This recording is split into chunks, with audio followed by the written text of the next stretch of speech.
유튜브로 읽는 박정희 전기 7권 개방형 대전략 김성곤과 길재호.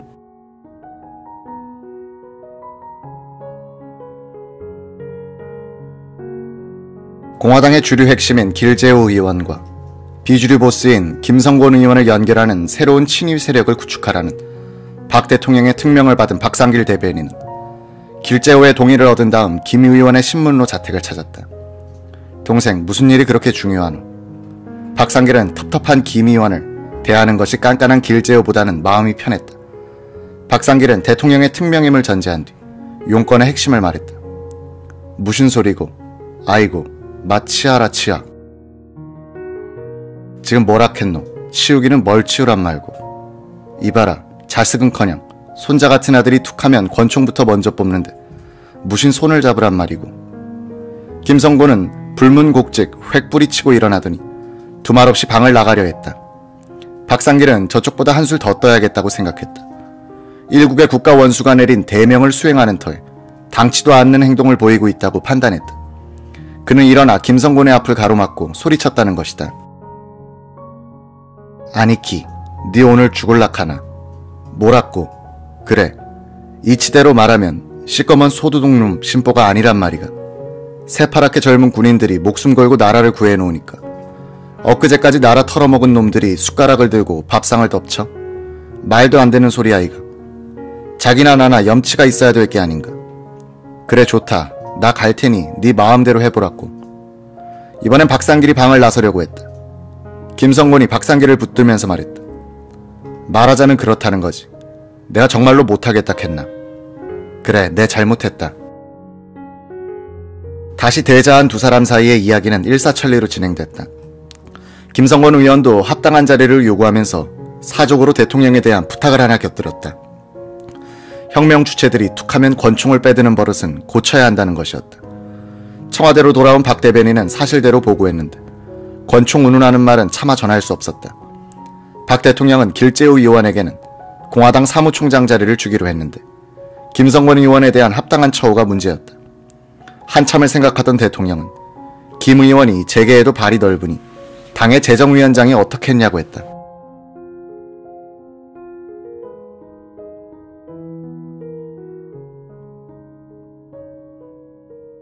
당 쪽에 자료를 마련하기가 어렵다면 국회 부의장 쪽이 낫지 않겠습니까?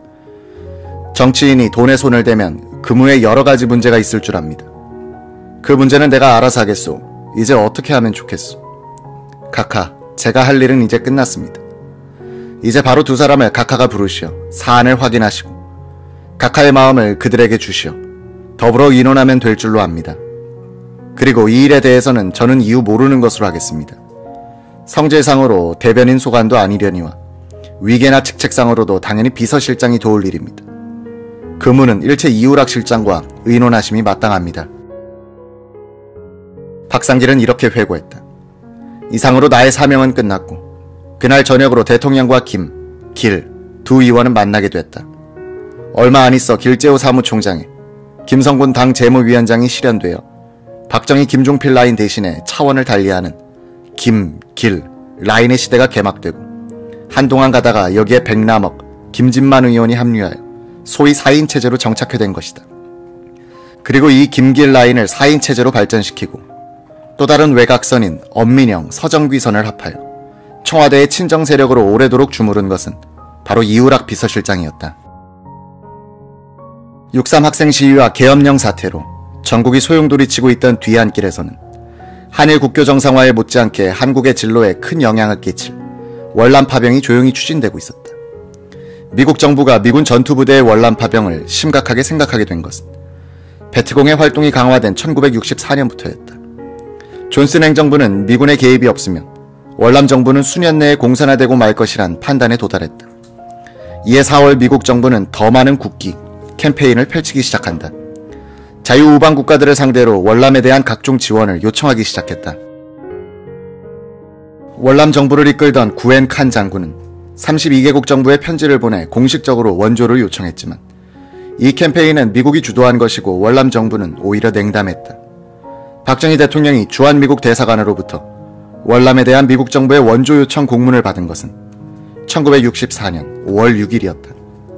이날 박 대통령은 김성훈 국방장관에게 주한미국 대사가 보낸 편지 봉투를 보여주면서 회심의 미소를 지었다. 미국 정부는 우리 정부가 이동 외과병원에 근무할 의무 요원들을 보내줄 것을 요청하고 있었다. 박 대통령은 드디어 기다리던 것이 왔구나 하는 표정이었다.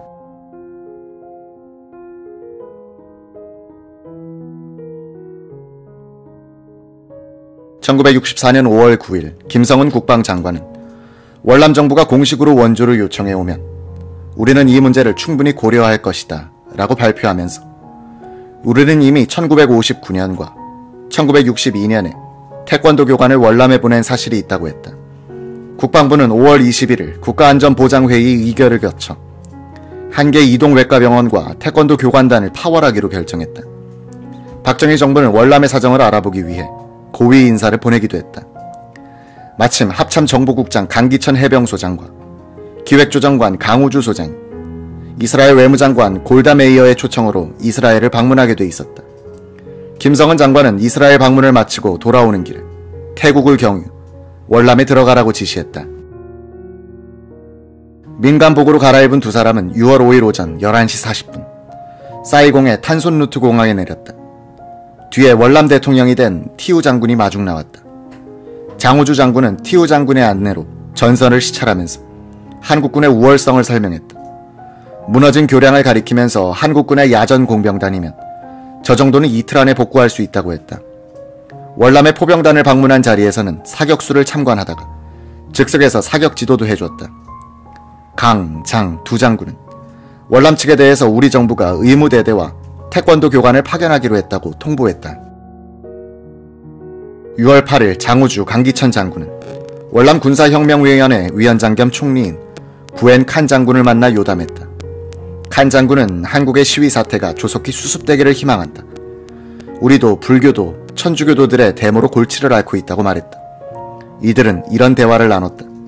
강기천, 월남 정부는 한국군 전투부대의 지원을 요청하는 문제에 대해 생각해 본 적이 있습니까? 칸 장군, 현재로서는 생각해 본 적이 없지만 정세 변동으로 그런 요청을 하게 될지도 모릅니다.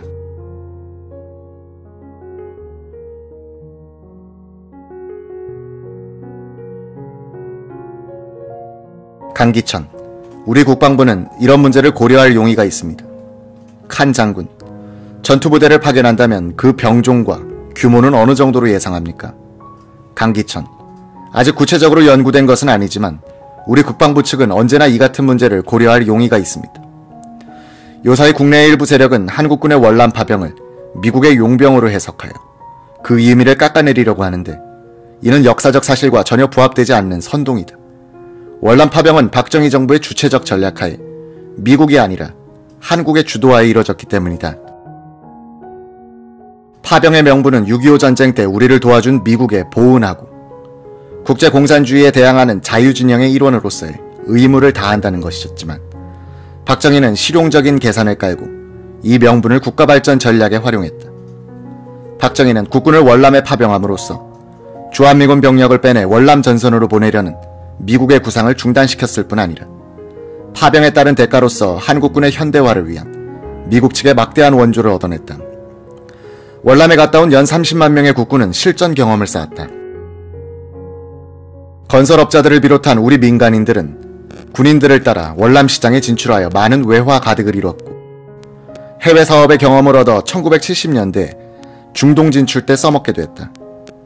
그런 점에서 박정희의 월남 파병은 국가의 방향을 크게 바꾼 대전략이었던 셈이다. 박정희가 최고회의 의장이던 1961년 11월 케네디 미국 대통령과 만났을 때 이미 월남에 파병할 용의를 먼저 꺼냈고 다음해 5월 11일에는 10여 명의 장교단을 월남으로 보내 현지 정세를 시찰하도록 했다. 1963년 7월 초순 박정희 최고회의 의장은 진해의 이승만 대통령 별장에서 김성은 국방장관, 김종호 하참의장, 민기식 육군참모총장 등 군수뇌부와 한담하는 자리에서 이렇게 말했다. 월남을 저대로 두면 공산화될 것 같아요. 그러면 도미노 현상이 일어나 태국, 말레이시아, 필리핀까지 위험해질 것이고 더 나아가 우리의 안보도 위태롭게 될 것이오. 이런 것을 아는 미국이 가만히 있을까요? 만약 미국이 우리에게 병력 파견을 요청해 올 경우 어떻게 할 것인지 여러분의 생각이 궁금하오.